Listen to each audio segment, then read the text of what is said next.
2063 मा जब अन्तरिम संविधान बन्यो त्यसमा चाहिँ धेरै कुराहरू समेटिएको थियो र पहिलो संविधान सभाबाट गठन भएको आयोगले हाम्रो मुद्दालाई धेरै मात्रामा सम्बोधन गरेको थियो। तर त्यो पहिलो संविधान सभालाई विघटन गराएर जुन अहिलेको संविधान बनेको छ त्यसले चाहिँ हाम्रो यो हामीले उठाएको मागलाई चाहिँ गिजोली दियो। त्यो संघीयतालाई कार्यान्वयन गर्नको लागि राज्यले जुन संयन्त्र बनाउनु पर्ने हो अहिले चाहिँ बीचको संघीयतालाई चाहिँ जस्तै कि प्रदेशलाई चाहिँ एक प्रकारको त्यो काम न काजको बनाइदिएको छ कि पहिला अब केन्द्रीयकरण हुँदाखेरि जुन प्रकारको एकाधिपत्य थियो त्यो कुरा चाहिँ उनीहरू गुमाउन चाहँदैन। जस्तै कि सिंहदरबारभित्रको सम्पूर्ण अधिकार चाहिँ सिंहदरबारभित्र उनीहरू राख्न चाहन्छ। पहिलो कुरा चाहिँ यो निर्वाचन प्रणाली नै सुधार गर्नुपर्छ, होइन भनेदेखि हामी झन गरिब है हुँदै जान्छौँ। हाम्रो टाउकोमा अझै ऋणको भार बढेकै छ।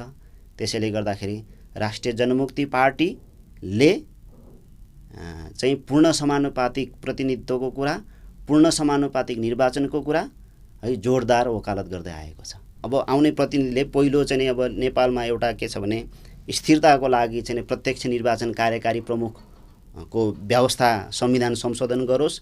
त्यसरी नै यो निर्वाचन प्रणाली चाहिँ पूर्ण समानुपातिक निर्वाचन प्रणालीको व्यवस्था गर्यो भने चाहिँ नेपालमा अहिले भइरहेको व्यथिति 100मा 90% चाहिँ त्यही समाधान हुन्छ।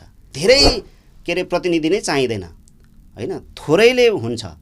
तर त्यसमा चाहिँ अहिले जुन निर्वाचन आयोगले समानुपातिक निर्वाचन प्रणालीमा जसरी महिला है, आदिवासी जनजाति, खस आर्य, थारू, मुस्लिम होइन, अपाङ्ग, पिछडिएका क्षेत्र यसरी सबै क्लस्टरलाई मिलाएर त्यसमा पनि महिलालाई अझ विशेष गरिकन महिलालाई अगाडि बढाउनुपर्छ।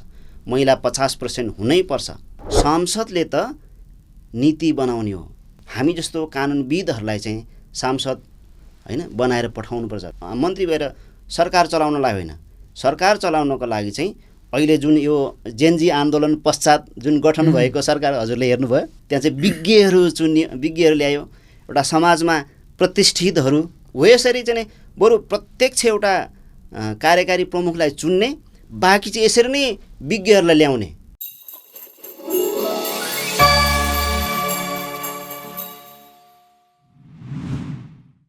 दर्शक नमस्कार, गन्तव्य टाइम्समा यहाँलाई हार्दिक स्वागत छ।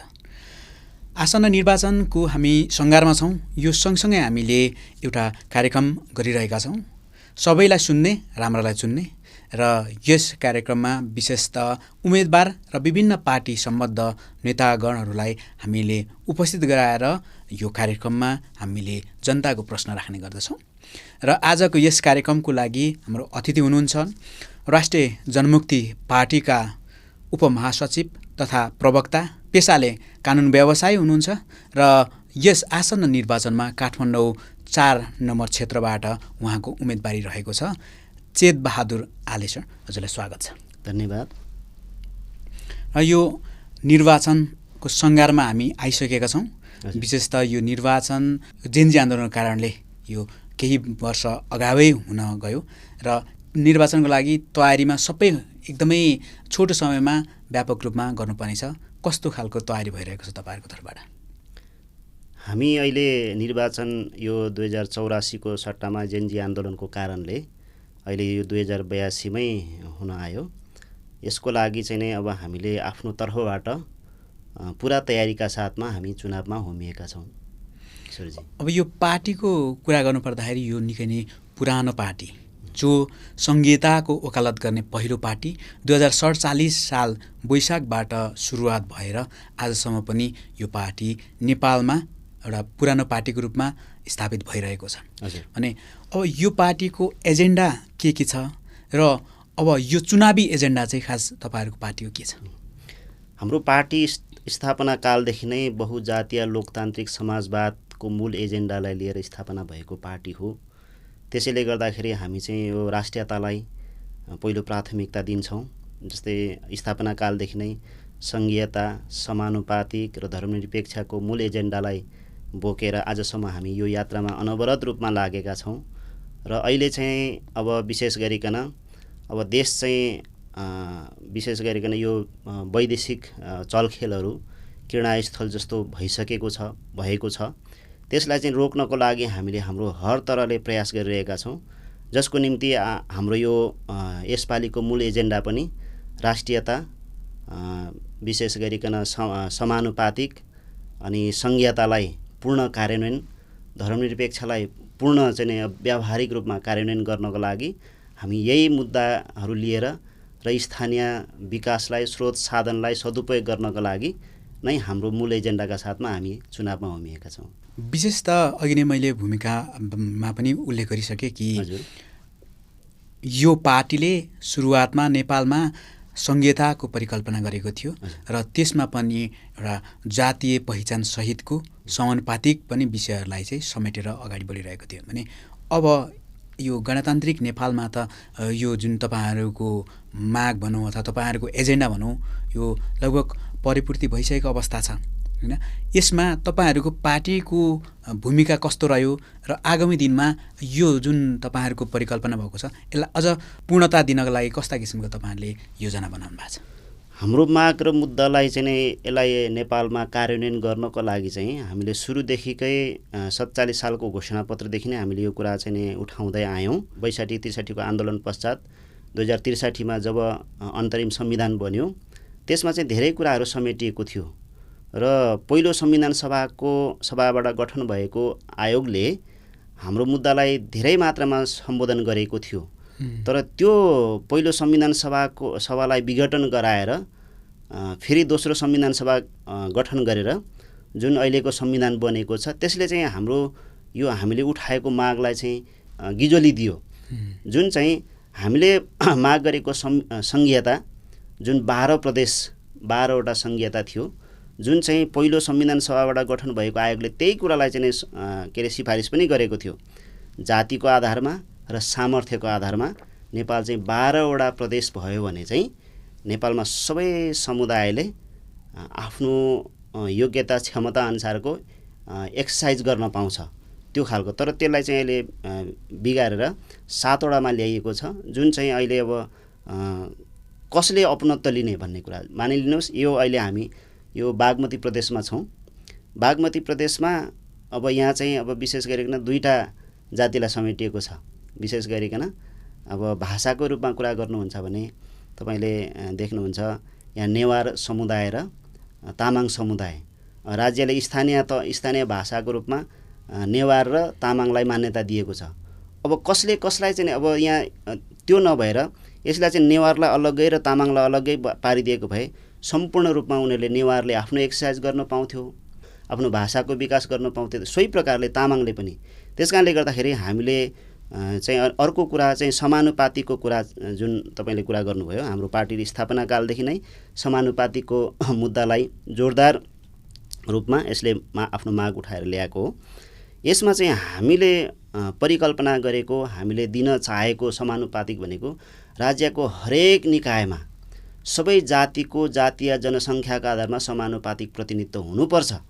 मानिलिनुहोस् तपाईँ राई हुनुहुन्छ, म मगर छु, जस्तै म राज्यको हरेक निकायमा जाँदा त्यहाँ मैले मेरो उपस्थिति पाउनुपर्छ मेरो पर्सेन्टेजको आधारमा। यहाँ चाहिँ के भइदियो भने अहिलेको चुनावले चाहिँ के गराउँछ भने जित्नेले सबै लिने, तर त्यो होइन। यो चाहिँ के छ भने पूर्ण समानुपातिक निर्वाचन प्रणाली भयो भने चाहिँ त्यहाँ चाहिँ जित्नेले आफ्नो भाग लिइन्छ, जित्नेले चाहिँ एउटा गार्जियनको भूमिका निभाउँछ र बाँकी सबै समुदायलाई चाहिँ उसको सामुदायिक जनसङ्ख्याको आधारमा उसको भाग पनि उसलाई दिइन्छ। त्यसकारणले गर्दाखेरि राज्यको हरेक निकायमा, चाहे त्यो प्रशासनिक निकाय होस्, चाहे संसद होस्, चाहे चाहिँ स्थानीय निकाय होस्, चाहे चाहिँ व्यवस्थापिका होस्, कार्यपालिका होस्, आयोग होस्, नियोग होस्, हैन, सबै ठाउँमा आफ्नो उपस्थिति पाएपछि उसले चाहिँ त्यो समुदायले चाहिँ यो मेरो देश भनेर गर्व गर्न सक्छ र अपनत्व लिन्छ। यसरी चाहिँ विकास हुने कुरा हो। सोही प्रकारले अब धर्मनिरपेक्षताको कुरा गर्दा पनि धर्मनिरपेक्षलाई चाहिँ एकदम बिगारेर ल्याइयो। जुन कुरा चाहिँ अब यो देश चाहिँ धर्मनिरपेक्षता हुनेछ भनेर संविधानमा त लेखियो, तर धर्मनिरपेक्षको अर्थ चाहिँ तलतिर गएर सनातनदेखि चलिआएको कुरालाई लिएर हिन्दू धर्मलाई चाहिँ पक्षपोषण गर्ने काम भयो र अहिले चाहिँ गैर हिन्दूहरूलाई चाहिँ जुन प्रकारको एक प्रकारको चाहिँ अब शोषण, दमन, हैन, उनीहरूले चाहिँ चाहेको इच्छाएको धर्मलाई कार्यान्वयन गर्न नपाउने, मान्न नपाउने, मानिलिनुहोस् एकछिन लागि जस्तै इसाई धर्मलाई, धार्मिक समुदायहरूलाई चाहिँ यो अहिले विशेष गरिकन यो काठमाडौँ भ्यालीभित्र चाहिँ उनीहरूले चाहिँ अब विशेष गरिकन उनीहरूले आफ्नो मृत्यु संस्कारलाई हैन, मृत्यु संस्कारमा उनीहरूको गाड्ने प्रचलन छ, गाड्ने संस्कार छ। त्यो गाड्ने कुरा चाहिँ उनीहरूले पाइरहेको छैन।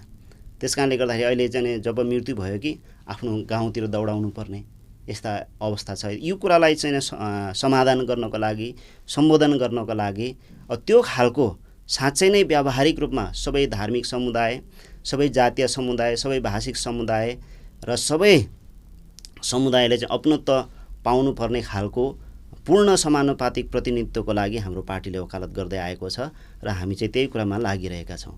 ईश्वरजी, तपाईँले जुन आफ्नो पार्टीको अवधारणा र एउटा राज्य व्यवस्थाको परिकल्पना जसरी गरेको छ त्यो कुरा यहाँले राख्नुभयो र यसै कुरामा केही राजनीतिक दलले यो कुराको विरोध गर्दै यो देशमा चाहिँ हिन्दू राष्ट्रको परिकल्पना गरिरहेको छ र जुन संघीयताको विषय छ, संघीयता हुनु हुँदैन, किनभने यो चाहिँ हाम्रो देशको लागि विविध कारणले उहाँले आफ्नो कारण पेश गर्नुभएको छ, यो चाहिँ हाम्रो देशको लागि उपयुक्त छैन भन्दै गर्दाखेरि तपाईँहरूले फेरि त्यसको विरुद्धमा अथवा त्यो चाहिँ संघीयताको पक्षमा र यो धर्मनिरपेक्षको पक्षमा एजेन्डा अगाडि बढाइरहँदाखेरिको अवस्थामा अब यहाँ जनताहरू कन्फ्युज छन् कि यसमा अझ क्लियरिफाई गरिदिनुहोस् न कि यो देशलाई चाहिँ धर्मनिरपेक्ष र त्यसै गरी यो चाहिँ संघीयतामा लाँदाखेरि यो देश समृद्ध कसरी बन्छ?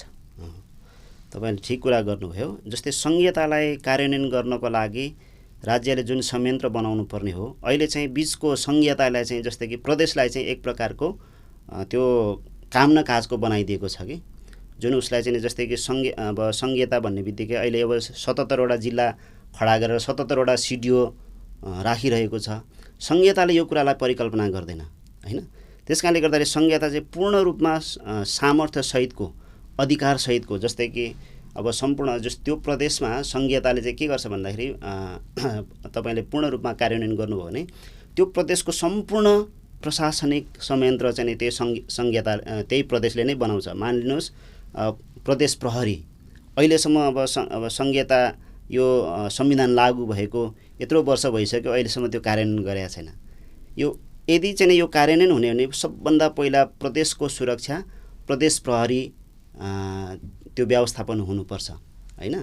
यो सिडिओ राख्नु हुँदैन, बरु स्थानीय तहलाई नै सशक्त बनाउनुपर्छ। त्यसकारणले गर्दाखेरि पूर्ण संघीयता अहिले कार्यान्वयन भएको अवस्था छैन अघि। त्यसकारणले गर्दाखेरि अहिले जति पनि यो यसलाई चाहिँ अब कतिले अब यो संघीयताको विरोध गरिरहेको छ है, उहाँहरू चाहिँ बुझेर या नबुझेर, बुझ्नेले बुझ पचाइरहेको छ भने नबुझ्नेहरूले चाहिँ जस्तै कि अब पहिला अब केन्द्रीयकरण हुँदाखेरि जुन प्रकारको एकाधिपत्य थियो त्यो कुरा चाहिँ उनीहरू गुमाउन चाहँदैन। जस्तै कि सिंहदरबारभित्रको सम्पूर्ण अधिकार चाहिँ सिंहदरबारभित्र उनीहरू राख्न चाहन्छ, जहाँ चाहिँ अब सर्वसाधारणको पहुँच हुँदैन अघि।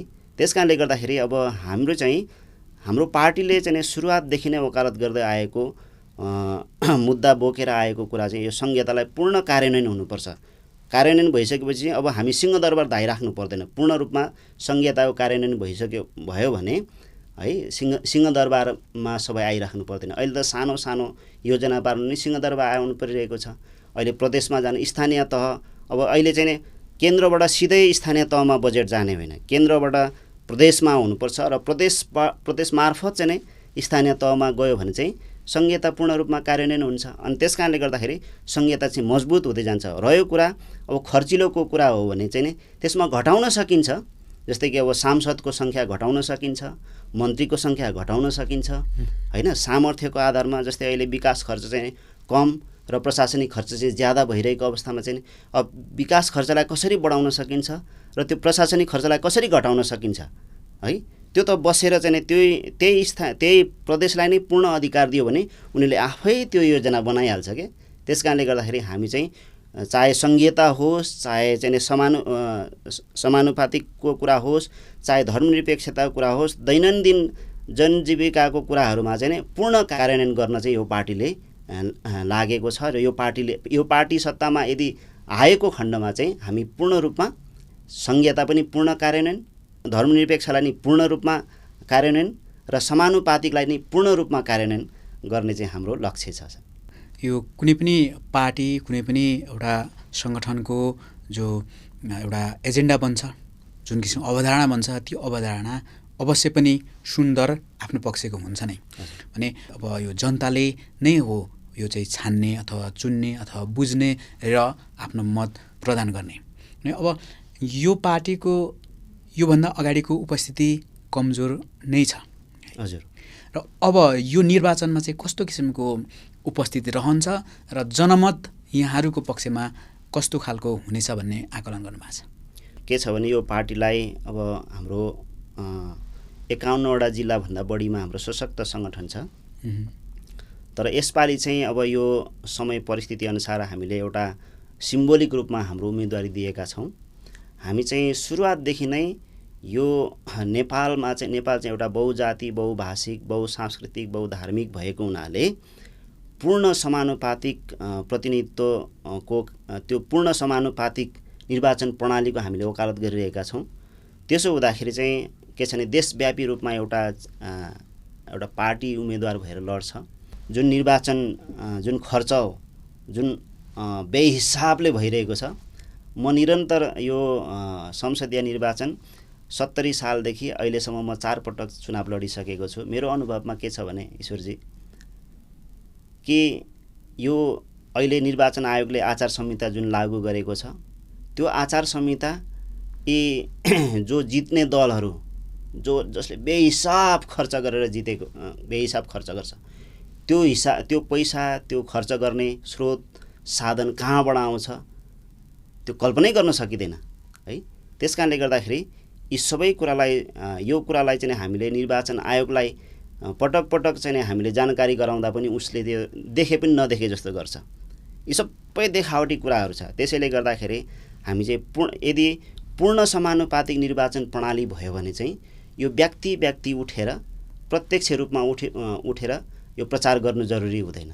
त्यसैले गर्दाखेरि पार्टीले समग्र है एउटा एजेन्डा लिएर, आफ्नो घोषणापत्र लिएर, अहिलेको यो डिजिटल मिडिया छ, तपाईहरु जस्तो मिडियामा जुन प्रकारले लागिरहनु भएको छ, हामी पनि यसरी नै अब देशव्यापी रूपमा एउटै प्रचारले हुन्छ र त्यही प्रकारले चाहिँ अब अहिले दोहोरो प्रणाली छ, जुन निर्वाचन प्रणाली पनि एउटा समानुपातिक छ र एउटा चाहिँ प्रत्यक्षमा छ। मतदाता पनि कतिपय अवस्थामा झुक्किने अवस्था छ। त्यसकारणले गर्दाखेरि हामीले त के पनि भनेका थियौँ भने यदि तपाईहरुले पूर्ण समानुपातिक निर्वाचन प्रणाली लागू गर्न सक्नुहुन्न भने यो कुरालाई हटाइदिएर प्रत्यक्ष निर्वाचन नै तपाईहरु छोड्न सक्नुहुन्न भने प्रत्यक्षलाई नै समानुपातिकमा गणना गर्दियौँ। प्रत्यक्षले जति देशव्यापी मत ल्याउँछ त्यसैलाई समानुपातिकमा गणना गर्दियौँ। त्यसो भएपछि अघि त्यसरी दोहोरो चरित्र पनि त्यहाँ देखिँदैन। पूर्ण समानुपातिक भयो भने चाहिँ कति एउटा सुन्दर हुन्छ भने नि सबै जाति, भाषा, क्षेत्र, समुदाय, अपाङ्ग, महिला सबै समेटिन्छ क्या त्यहाँ। जस्तै अहिले हामीले निर्वाचनमा हामीले मनोनयन दर्ता गर्दाखेरि अहिले प्रत्यक्षमा तपाईले देख्नुभयो कि अहिले करिब चाहिँ 4000 भन्दा बढी चाहिँ पुरुषहरू र करिब 300 को हाराहारीमा महिला उम्मेदवार छ हैन। तर समानुपातिकमा चाहिँ समानुपातिक सिस्टममा चाहिँ के हुन्छ भने मिनिमम 50% महिला अनिवार्य छ त्यहाँ। त्यसमा फेरि जातिगत जस्तै आदिवासी जनजातिको आफ्नो प्रतिशतको आधारमा त्यति उठाउनै पर्छ। खस आर्यको जति प्रतिशत छ त्यो आधारमा उठाउनै पर्छ हैन। दलितको कति % छ, मधेसीको, थारूको, मुस्लिमको, अनि पिछडिएका हैन र अपाङ्ग, यी सबैलाई समेटेर उठाउनै पर्छ है त्यो समानुपातिकमा। र त्यसमा पनि 50% चाहिँ महिला हुनुपर्छ भनेको पुरुषको संख्याभन्दा बढी महिला सहभागिता हुन्छ। त्यसैले गर्दाखेरि यसपालि गर्न सकेन। अब जो निर्वाचित भएर आउँछ यसपालिको के अरे अब संसद बन्छ, त्यो संसदले चाहिँ यो दोहोरो चरित्रको यो निर्वाचन प्रणालीलाई संशोधन गरेर पूर्ण समानुपातिकमा लग्यो भने चाहिँ सबै लिङ्ग हैन, भाषा, जाति, क्षेत्र हैन, वर्गको समानुपातिक प्रतिनिधित्व हुन्छ। यसो गरेको खण्डमा चाहिँ नेपाल स्वतः विकास हुन्छ र सबै कुरामा चौतर्फी विकास हुन्छ। ईश्वरजी, तपाईँले जो अहिले भनिरहँदाखेरि परिकल्पना र जुन पद्धतिको विषयमा बोल्दै हुनुहुन्छ, यो अहिले जेनजी आन्दोलन पश्चात एउटा युवाहरूको जुन नेतृत्व र युवाहरूको राजनीतिमा आकर्षण बढिरहेको छ र नेतृत्वमा आउने पनि सम्भावना धेरै प्रबल रूपमा आइरहेको छ भने अब आउने युवाहरूले यो किसिमको व्यवस्थालाई समर्थन गर्दै र जुन अहिले भएको व्यवस्थाभन्दा अझ उन्नत र अझ तपाईँले भने जस्तो त्यो खालको राज्य व्यवस्थालाई चाहिँ सपोर्ट गर्ला यो युवाहरूले? गर्नै पर्छ। यदि नगर्ने हो भने फेरि यो द्वन्द्व त कहिले पनि अन्त्य हुँदैन। किनभने यदि त्यो खालको प्रबन्ध गरिएन भने सबै एउटै व्यक्तिले निरन्तर जस्तै कि अब आफ्नो कुर्सीमा बसिरहने, जस्तै कि अहिले काङ्ग्रेस एमाले, काङ्ग्रेसले त अब एउटा काङ्ग्रेसको युवाहरूले त एउटा आँट देखायो, हिम्मत देखायो र नेतृत्व पनि फेर्यो। त्यसरी नै जस्तै कि एउटा उमेर समूह त त्यो त तोक्नै पर्छ। राजनीति जस्तो एउटा सक्रिय अब रूपमा खट्नुपर्ने चाहिँ जो चाहिँ एउटा के अरे उमेरले होइन स्वास्थ्यले एकदम वृद्धहरूलाई चाहिँ उहाँहरूलाई चाहिँ एउटा होइन ससम्मान एउटा निकायमा राख्ने, तर उनीहरू सक्रिय रूपमा आउनु हुँदैन।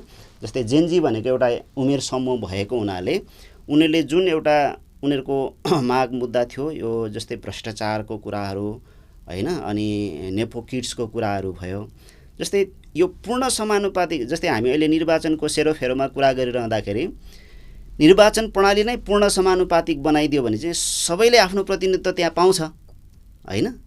प्रतिनिधित्व पाउने बित्तिकै उसले त्यहाँ त्यो प्रतिनिधिले जस्तै कानुन बनाउँदाखेरि है विधेयकहरू जुन बिजनेस आउँछ संसदमा, त्यो कानुन बनाउँदा नि सबै ठाउँ त्यो प्रकारको समानुपातिक प्रतिनिधित्व हुन्छ। जस्तै तपाईँ हाम्रो धेरै जसो हाम्रो नेपाली युवाहरू अहिले वैदेशिक रोजगारमा छ है। वैदेशिक रोजगारमा जाने हाम्रो कूटनीतिज्ञहरू अर्थात् हाम्रो चाहिँ प्रतिनिधि अर्थात् हाम्रो राजदूतहरू सबैको चाहिँ त्यहाँ सबैको सहभागिता देखिन्छ कि देखिँदैन होइन। जस्तै संवैधानिक आयोगहरू होइन, जस्तै अब अख्तियार दुरुपयोग अनुसन्धान आयोग, निर्वाचन आयोग लगायत अहिले त धेरैवटा आयोगहरू बनाएको छ होइन। त्यो आयोगमा सबैको समानुपातिक प्रतिनिधित्व छ कि छैन होइन। त्यस कारणले गर्दाखेरि अब सबभन्दा मैले देखेको चाहिँ हेर्नुहोस्, मेरो आफ्नो अनुभवमा म 2054 सालको पनि निर्वाचित प्रतिनिधि हो वडाको। म 54 सालदेखि नै निर्वाचन लड्दै आएको छु। बिचमा अब यो के अरे अब माओवादी युद्धले गर्दाखेरि 54बाट एकैचोटि 74मा मात्रै अब स्थानीय होइन निर्वाचन भयो, त्यत्रो 20 वर्षको ग्याप भयो। त हेर्नुहोस् अहिलेको यो हाम्रो जस्तो देशमा यति सुन्दर हामी सांस्कृतिक रूपले यति सारा सम्पन्न छौँ कि है, यति धेरै भाषा छ, यति धेरै जाति समुदाय छ, प्रथा छ, परम्परा छ होइन, संस्कार संस्कृति, यो एउटा विश्वको एउटा सुन्दर युनिभर्सिटी छ क्या हाम्रो समाज चाहिँ है। अनि यी कुरालाई चाहिँ अब के छ भने यो प्रत्यक्ष निर्वाचनले चाहिँ कहिले पनि सम्बोधन गर्न सकेन। बल्ल बल्ल चाहिँ अब हाम्रो आन्दोलनको बलले हाम्रो मुद्दा निरन्तर हामीले ढकढक्याइरहेको कारणले जबसम्म नेपालमा पूर्ण समानुपातिक निर्वाचन प्रणाली हुँदैन, राज्यको हरेक निकायमा हरेक समुदायले आफ्नो सेयर पाउँदैन होइन, तबसम्म यो देशमा शान्ति र सुव्यवस्था कायम रहँदैन भनेर हामीले भन्दा फेरि त्यसमा पनि माओवादीको आन्दोलनले पनि सपोर्ट गर्यो।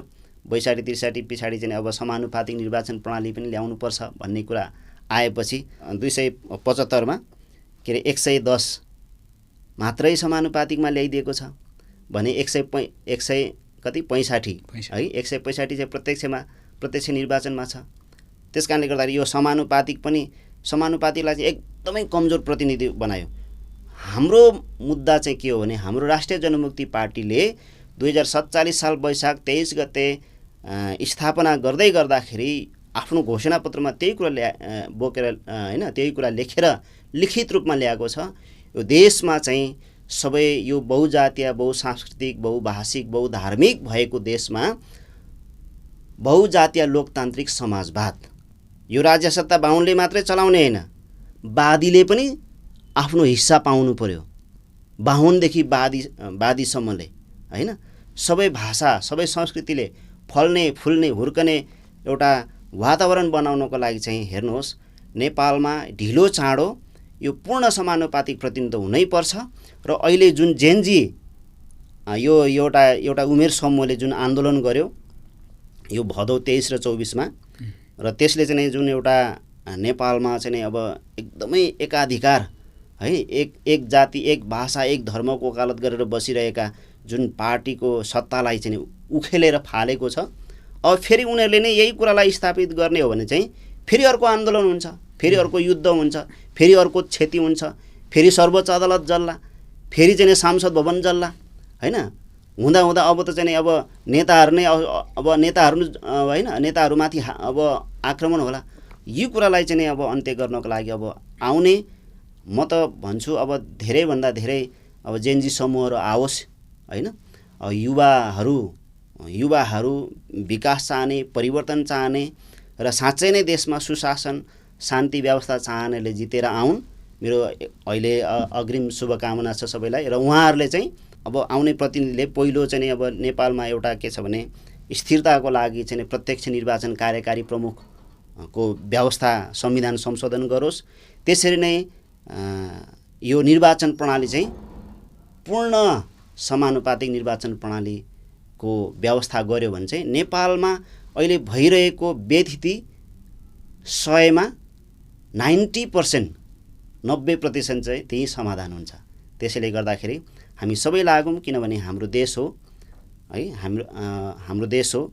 सबैको कल्याण भयो भने, सबैको सम्बोधन भयो भने यो देश स्वतः चाहिँ विकासमा अगाडि फड्को मार्छ। त्यसकारणले गर्दा हामीलाई धेरै के अरे प्रतिनिधि नै चाहिँदैन हैन, थोरैले हुन्छ। तर त्यसमा चाहिँ अहिले जुन निर्वाचन आयोगले समानुपातिक निर्वाचन प्रणालीमा जसरी हैन, मैले अघि नै तपाईलाई भने महिला है, आदिवासी जनजाति, खस आर्या, थारू, मुस्लिम हैन, अपाङ्ग, पिछडिएका क्षेत्र, यसरी सबै क्लस्टरलाई मिलाएर त्यसमा पनि महिलालाई अझ विशेष गरिकन महिलालाई अगाडि बढाउनुपर्छ। महिला 50% हुनैपर्छ है। त्यसो भएको खण्डमा चाहिँ है यो यत्रो चाहिँ 275 जना हैन प्रतिनिधि पनि चाहिँदैन हैन। पुरैलाई कटाएर ल यो के अरे यो जुन प्रत्यक्ष निर्वाचित 165 लाई पुरै कटाइदिउँ न, बरु 110 नै राखौँ न, त्यसै घटिहाल्छ नि हैन। त्यसैबाट चाहिँ अब त्यो त्यहाँ फेरि संसदले चाहिँ अब गएर चाहिँ मन्त्रीमण्डल मन्त्री भएर प्रशासनिक कार्य गर्ने। संसदले त नीति बनाउने हो हैन, नीतिमाथि पोलिसी बनाउने हो। त्यसकारणले गर्दाखेरि मैले सुरुदेखि नै म संविधान सभाको दोस्रो संविधान सभादेखि म उम्मेदवार हुन थालेको, दोस्रो संविधानदेखि नै मैले भन्दैछु हामी जस्तो कानुनविदहरूलाई चाहिँ सांसद हैन बनाएर पठाउनुपर्छ, ताकि हामीले सही प्रकारको विधि पोलिसीहरू हामी निर्माण हुन्छ। हामी मन्त्री भएर सरकार चलाउनलाई होइन, सरकार चलाउनको लागि चाहिँ अहिले जुन यो जेनजी आन्दोलन पश्चात जुन गठन भएको सरकार हजुरले हेर्नुभयो, त्यहाँ चाहिँ विज्ञहरू ल्यायो, एउटा समाजमा प्रतिष्ठितहरू है, जसले चाहिँ विश्वास कमाएकाहरू, महावीर पुन जस्ता हैन, कुलमान घिसिङ जस्ता है, सर्वोच्च अदालतमा बसेर चाहिँ एकदमै आफ्नो चाहिँ निर्धक्कसँगले चाहिँ आफ्नो हैन फैसला गरेका त्यो के अरे सुशीला कार्कीलाई प्रधानमन्त्री हो। यसरी चाहिँ बरु प्रत्यक्ष एउटा कार्यकारी प्रमुखलाई चुन्ने, बाँकी चाहिँ यसरी नै विज्ञहरूलाई ल्याउने। यिनीहरूले 5 वर्षमा नगरेको काम यिनीहरूले चाहिँ 4 महिनामा करिब पुरा गरे। त्यो कुरालाई चाहिँ अब सम्बोधन कति यहाँको ब्युरोक्रेट्स हैन, यहाँको चाहिँ त्यो अब अगाडिको संरचनाले यो काम गर्नु दिएन मलाई भनेर अहिले महावीर पुन गएर चाहिँ म्याग्दीबाट हैन स्वतन्त्र चाहिँ उम्मेदवारी दिएर उठिराख्नु भएको छ। किनभने उहाँले त्यो कुरा देख्नुभयो। हेर्नुहोस्, हाम्रो पार्टीले सुरुवातदेखि नै यही कुरा वकालत गरेको छ। सांसद ऊ चाहिँ नीति बनाउनको लागि, पोलिसी निर्माणको लागि उसले आफ्नो समय खर्चिने हो है। तर सरकार चाहिँ यसरी नै विज्ञहरूलाई ल्याएर बनाउने हो। र जुन 5 वर्षको कार्यावधि 5 वर्षको समयावधिमा पटक यो चाहिँ अब गठबन्धनको सरकार अर्थात् चाहिँ यो पटक चाहिँ निर्वाचन गरिरहने होइन। त्यसैले गर्दाखेरि ढुक्कले काम गर्न पाउनुपर्छ अघि, उसको चेक एन्ड ब्यालेन्स हुनुपर्छ। राइट टु रिकलको कुराहरू हाम्रो पार्टीले उठाएको छ है। त्यसकारणले गर्दाखेरि मलाई लाग्छ, मलाई चाहिँ यसपालि बेसरी खुसी लागेको छु। धेरैले राइट टु रिकलको कुरा पनि गरेको छ है। त्यस कारणले गर्दाखेरि यो पहिलो कुरा चाहिँ यो निर्वाचन प्रणाली नै सुधार गर्नुपर्छ, होइन भनेदेखि हामी झन गरिब है हुँदै जान्छौँ। हाम्रो टाउकोमा अझै ऋणको भार बढेकै छ। त्यसैले गर्दाखेरि राष्ट्रिय जनमुक्ति पार्टीले चाहिँ पूर्ण समानुपातिक प्रतिनिधित्वको कुरा, पूर्ण समानुपातिक निर्वाचनको कुरा है जोडदार वकालत गर्दै आएको छ। तपाईले जेन्जी आन्दोलनको कुरा पनि जोड्नुभयो, साथै जेन्जी आन्दोलन पश्चात बनेको एउटा नमुना सरकारको कुरा पनि गर्नुभयो। जेन्जी आन्दोलनको बीचबाट उठेको आवाज भनेको प्रत्यक्ष निर्वाचित कार्यकारी प्रधानमन्त्रीको कुरा उठेको छ। तपाईहरुको पार्टीले चाहिँ यो समानुपातिक निर्वाचन, पूर्ण रूपमा समानुपातिक निर्वाचनको परिकल्पना गर्दाखेरि यो दुईटा कुरा चाहिँ ध्रुवीकरण भएको छ। यस कुरालाई तपाईले कसरी चाहिँ हेर्नुहुन्छ? अर्को कुरा, यो जुन नमुना सरकार बनेको थियो अथवा विज्ञहरूको सरकार बनेको थियो, आशा भरोसा सबैले यो सरकारमाथि गरेकै थियो र केही नमुना कामहरू पनि गरे। तर यो पश्चात जब नोमिनेसनको समय आयो, धमाधम मन्त्रीहरूले चाहिँ राजीनामा दिँदै एक दिन अगाडि उहाँहरू पनि एउटा चुनावी माहौलमा हुम्मिए भने यो कुरालाई, यो दुईटा कुरालाई तपाईँको दृष्टिकोणबाट र तपाईँको पार्टीको दृष्टिकोणबाट कसरी हेर्नुहुन्छ? हेर्नुहोस्, यो प्रत्यक्ष कार्यकारी प्रमुख चाहिँ जनताले नै चुन्न पाउनुपर्छ है। जनताले नै प्रत्यक्ष कार्यकारी चाहिँ प्रमुख चाहिँ अब चुनिसकेपछि बाँकी जति पनि यो समानुपातिक निर्वाचन प्रणाली चाहिँ कति सजिलो हुन्छ भने हरेक पार्टीले अघि बन्द सूचीमा आफ्नो उम्मेदवारहरू पठाएको हुन्छ र भोट माग्छ। त्यो चाहिँ सार्वजनिक पनि हुन्छ। जसरी अहिले अब समानुपातिकमा कसले को उम्मेदवार उठाएको छ भनेर अहिले हामी निर्वाचन आयोगको वेबसाइटमा गएर हेऱ्यो भने हामीले देखिहाल्छौँ होइन। सबले अहिले सबैसँग त्यो एक्सेस छ, सबैको हातमा त्यो इन्फर्मेसन छ। त्यसैले गर्दाखेरि प्रत्यक्ष कार्यकारी प्रमुख हाम्रो पार्टीले पनि अब त्यो कुरालाई उठाएको छ र मलाई लाग्छ अहिले धेरैवटा पार्टीहरूले त्यो कुरा आफ्नो घोषणापत्रमा लिएर आउँदैछ। र यो कुरा अब यो जुन एउटा निष्पक्ष एउटा सरकार गठन गरिएको छ भनेर जुन तपाईले अब धेरैले त्यो आशा गरेका थिए र यो सरकार चाहिँ विशुद्ध निर्वाचन गराउने उद्देश्यले मात्रै हो, दल रहितको सरकार हो है भनेर जुन प्रकारले चाहिँ एउटा विश्वास दिलाइएको थियो। तर ती अब मन्त्रीहरू टिक्न सकेनन् हैन। उहाँहरूको अब नैतिक धरातल, उहाँहरूले कि त यदि म भोलि गएर चुनाव लड्छु अब अर्थात् पार्टीबाट म फल्ना पार्टीबाट चुनाव लड्छु भनेर उसले भनेको भए उ जानु हुँदैन थियो हैन। तर गए उनीहरू र त्यो चाहिँ अब जनताले अब आफूले उनीहरूलाई छान्ने या नछान्ने भन्ने कुरा जनताको हातको कुरा हो। किनभने नेपाली जनता भनेको सार्वभौम सत्ता सम्पन्न हो, हरेकलाई चुन्न सक्छ, चुन्नबाट वञ्चित गराउन सक्छ नेपाली जनताले। नेपाली जनतासँग त्यो अधिकार छ, त्यो सार्वभौम अधिकार जो चाहिँ कसैले हरण गर्न सक्दैन। त्यसैले गर्दाखेरि मलाई नि तपाईले भने जस्तो लाग्छ कि अब अरू सबै पार्टीमा रहेछ त हैन। धेरै जसो अहिले चाहिँ अब रासोपाबाट उठिरहेको छ। हाम्रो कुलमानजीले आफ्नै पार्टी बनाउनु भयो, उहाँ पनि केही समयको लागि त रासोपामा जानुभएको थियो। अब त्यसमा मलाई लागेको चाहिँ हाम्रो अहिले महावीर पुन मात्रै कुनै पनि पार्टीमा जानु भएन है। उहाँले चाहिँ देश र जनताको लागि यो शिक्षा विधेयक अब राम्रो काम गरौँ भन्दै अब नदिएपछि चाहिँ म चाहिँ अब यो कुरा चाहिँ संसदमै गएर उठाउँछु भनेर चाहिँ उहाँ चाहिँ स्वतन्त्र हैन, कुनै पार्टी विहीन। तर यो चाहिँ अब यो जुन जेनजीले सिफारिस गरेको जुन मन्त्रीमण्डल बनेका थिए, उहाँहरूले आफ्नो नैतिक धरातल हैन उहाँहरूले कमजोर बनाउनु भयो आफ्नै कारणले है। त्यो चाहिँ अब जनताले यो फागुन 21 को निर्वाचनमा त्यो प्रकट गर्नुपर्छ। र म चाहिँ भन्छु जसले यो चाहिँ यो जिम्मेवारी लिएर गयो र जिम्मेवारीबाट पन्छेर गएर चाहिँ अहिले चाहिँ पार्टीबाट उठिरहेको छ, उनीहरू सबलाई हराइदिनुपर्छ। यो नै जनताको मूल एउटा म्यान्डेट हो। यो 3 करोड नेपाली जनता चाहिँ यसबाट खुसी हुनेछ। हस्, तपाईको अमूल्य समय र अमूल्य विचारको लागि धन्यवाद। अब अन्तिममा छौँ, तपाईले केही कुराहरू महत्त्वपूर्ण कुराहरू छुटाउनु भएको छ अथवा राख्नु पर्नेछ भने प्लिज राखिदिनु होला। हजुर धन्यवाद। सबैभन्दा पहिला त तपाईँ यो गन्तव्य टाइम्स मिडिया तपाईँको स्टुडियोसम्म बोलाउनु भयो र मलाई चाहिँ नि यो अहिले अब समसामयिक कुराहरू जस्तै अब निर्वाचन प्रणालीको कुरादेखि लिएर निर्वाचनमा अब आउने विषयमा हाम्रो पार्टीको होइन अब कुरा राख्न दिनुभयो तपाईँ र तपाईँको परिवारलाई धन्यवाद यो मिडियालाई। र म के भन्छु भने देशको जुनसुकै भागमा रहनुभएका आदरणीय मतदाता बुवा आमा दाजुभाइ तथा दिदीबहिनीहरू, हाम्रो राष्ट्रिय जनमुक्ति पार्टी समानुपातिक र प्रत्यक्ष दुवैमा चुनाव उठेको छ। हाम्रो चुनाव चिन्ह चाहिँ नै अब हात मिलाएको चिन्ह छ। त्यस कारणले गर्दाखेरि तपाईँले त्यसमा आफ्नो अमूल्य मतदान गरेर यो पार्टीलाई एउटा जिम्मेवारी दिनुहोस् र साँच्चै नै देश निर्माण गर्नको लागि, देश विकास गर्नको लागि सबै समुदाय, सबै भाषा, सबै धार्मिक सम्प्रदायले यो मेरो देश हो भन्ने एउटा अपनत्व हुने खालको एउटा व्यवस्था चाहिँ हामी दिन्छौँ भन्दै म तपाईँहरूलाई पनि यो सबैलाई धन्यवाद दिँदै म बिदा हुन्छु। धन्यवाद। हस्, धन्यवाद।